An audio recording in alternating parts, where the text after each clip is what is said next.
ఆ తర్వాత ఈయన చెప్పిన మరొక ప్రధానమైన విషయం ఏంటంటే, ఈ సతీసాగమం అనే దురాచారాన్ని రూపుమాపింది విలియం కేరీ. ఆయన ఒక క్రైస్తవుడు, కానీ క్రెడిట్ అంతా రాజా రామ్మోహన్ రావుకి వెళ్ళిపోయింది. మన దరిద్రం అట్లేదు. ఇక్కడ మనం బాగా పరిశీలించాల్సిన విషయం ఏంటంటే,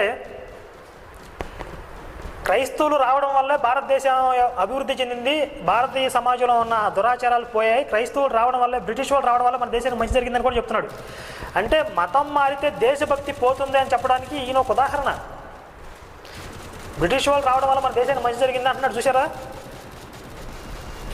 పోనీ ఈయన చెప్పినట్టుగా బ్రిటిష్ వాళ్ళు రావడం వల్ల మన దేశానికి మంచి జరిగిందా అని చూస్తే, ఇప్పుడు మనం ఈ క్రైస్తవుల యొక్క మెంటాలిటీని ఒకసారి బాగా పరిశీలన చేస్తే, అధ్యయనం చేస్తే, వీళ్ళు ఏం చేస్తారంటే, ఒక 100 మంది క్రైస్తవులు ఉన్నారనుకోండి, ఎగ్జాంపుల్కి చెప్తున్నా,